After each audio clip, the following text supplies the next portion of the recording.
सी acting की जो अ, सनक होती है बहुत सारे लोगों में होती है, हर बच्चे को भी होती है कि मुझे भी क्योंकि बच्चा भी जब अटेंशन गेन करना चाहता है तो कुछ इनएक्ट करके दिखाता है। तो हर आदमी में होती है एक्टिंग की एक प्रवृत्ति होती है, वो अमूमन सब में होती है। कुछ कुछ इसको सीरियसली ले लेते हैं बाद में। तो मुझे क्योंकि जैसे सब बच्चों के अंदर थी, मेरे अंदर भी वो क्वालिटी थी, वो इनएक्ट करके अटेंशन गेन करना, इस तरह की चीज़ें थी। लेकिन अ, फ़िल्में देखना शौक सबको होता है, मुझे भी शौक था। फ़िल्में देखता जा रहा था मैं, तो मुझे अचानक से जब मैं अपने गाँव में था, तो हर रोज़ हर संडे को फ़िल्में देखते जो टीवी पे आती थी, सिनेमा हॉल में भी जाके देखते थे फ़िल्में। लेकिन अचानक से क्या हुआ कि कोई सैटरडे को एक कुछ आर्ट फ़िल्में आती थी, तो उसमें नसीर साहब की फ़िल्म आई। तो मैंने देखी तो देख के मुझे लगा यार कुछ अलग है ये टेक्निक कुछ अलग है, ये जो एक्टिंग है कुछ अलग है। और देखी फिर उनके फ़िल्मों का देखने का मुझे शौक चढ़ने लगा। तो हर सैटरडे को अपने गाँव में मैं अकेला ही टीवी के सामने बैठता, बाकी कोई नहीं देखता था वो फ़िल्में, क्योंकि 8 फ़िल्में होती थी। संडे को देखते थे, संडे को कमर्शियल फ़िल्में आती थी। लेकिन मैं सैटरडे को देखता था और चूँकि मुझे अच्छा लगने लगा था वो और देखा फ़िल्में देखी और फिर अपने काम में बिज़ी हो गया, मैं भूल गया सारी चीज़ें और ग्रेजुएशन किया। उसके बाद ग्रेजुएशन के बाद जब मैं जॉब की तलाश में था, तो जॉब किया, उससे बोर हो गया, बोर होने के बाद फिर क्या करूँ, ऐसे आवारा घूमता रहा मैं। तो किसी ने मुझे थिएटर दिखाया, तो थिएटर देखने के बाद मुझे रियलाइज़ हुआ यार, मैं जो जॉब कर रहा था, पढ़ाई भी की, आई थिंक मैं कहीं न कहीं कुछ तलाश रहा था, ये एक चीज़ है, थिएटर एक चीज़ है जो मैं करना चाहता हूँ, दिल से करना चाहता हूँ। तो मैंने सारी चीज़ें छोड़ के, अपना जॉब छोड़ा, सारी चीज़ें छोड़ी और मैं एक्टिंग के लिए थिएटर में जाने लगा मैं।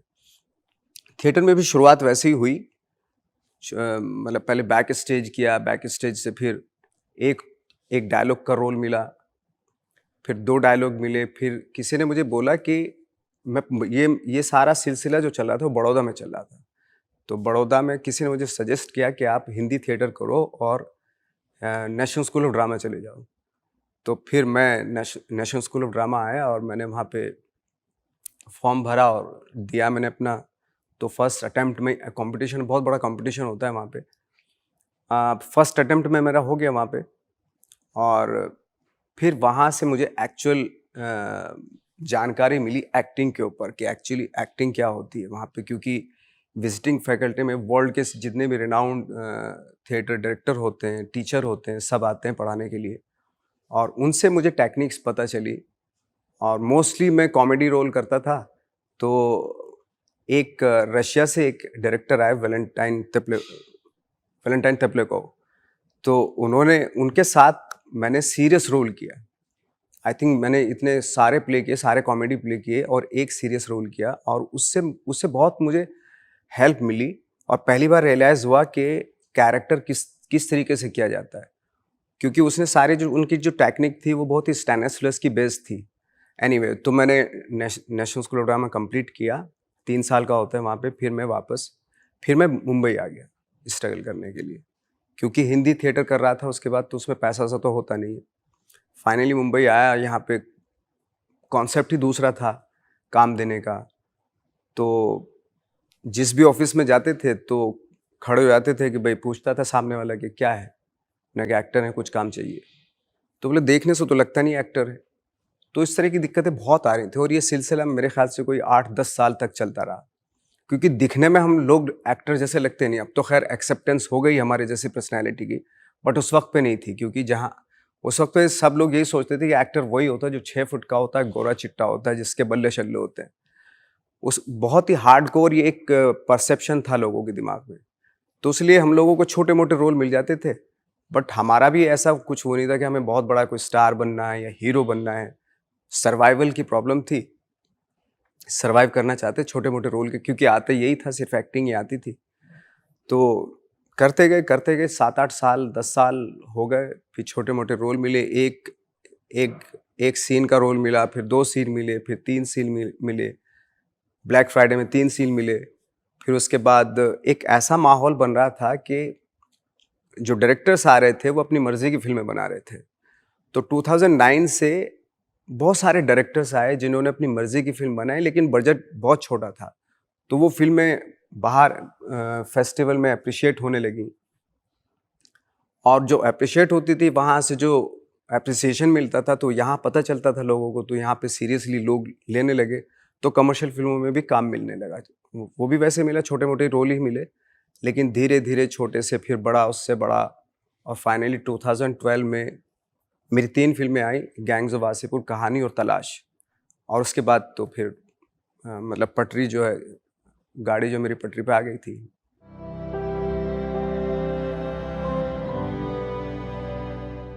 जैसे मैंने बताया कि मैं नसीर साहब से बहुत ज़्यादा इन्फ्लुएंस हुआ, और क्योंकि जैसे उनका एक्टिंग जो था बहुत ही अलग था, और बहुत ही लाइक जो कैरेक्टर्स मैंने उनके देखे, वो जैसे एक स्पष्ट देखी थी मैंने, तो पहली बार मैंने किसी अंधे को, अंधे का रोल किया था उन्होंने उसमें, और मुझे लगा, मुझे रियलाइज़ हुआ यार ये तो बिल्कुल एज़ इट इज़, जैसे मैं देखता हूँ वैसे ही है, जैसे हमने खुद देखे हैं।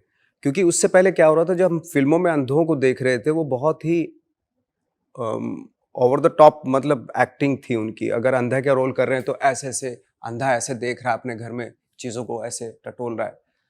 पहली बार जब मैंने नसीर साहब की स्पर्श में हाँ, स्पर्श थी वो फ़िल्म, उसमें जब देखा मैंने, तो उनको मालूम है, अंधे थे लेकिन उनको मालूम है कि मेरा ग्लास कहाँ रखा है, सीधा ऐसे उठाते थे वो, पेन कहाँ रखा है, कितनी कदम की दूरी पे मेरा टॉयलेट है, वॉश बेसिन है, ये सब उनको मालूम था। कभी भी उन्होंने ऐसे-ऐसे नहीं करते थे वो। तो मुझे रियलाइज़ हुआ, बिल्कुल जैसे जैसे मैं देखता था अंधों को, वैसे ही थे वो। तो उन उस वो फ़िल्म मेरे दिमाग पे बहुत असर की, और मुझे रियलाइज़ हुआ कि रियलिटी में कुछ और हैं चीज़ें, और हम लोग जो फ़िल्मों में देखते हैं, वो कुछ और है। वो रियलिटी से बिल्कुल भी मैच नहीं करती वो चीज़ें। ये परफ़ॉर्मेंस बहुत रियलिटी से मैच करती है, रियल लाइफ़ से, ज़िंदगी से, कैरेक्टर से बहुत मैच करती है। तो इसलिए वो मैं उनकी फ़िल्में बार-बार देखता रहा। तो नसीर साहब द फर्स्ट एक्टर जिन्होंने मुझे इंस्पायर किया।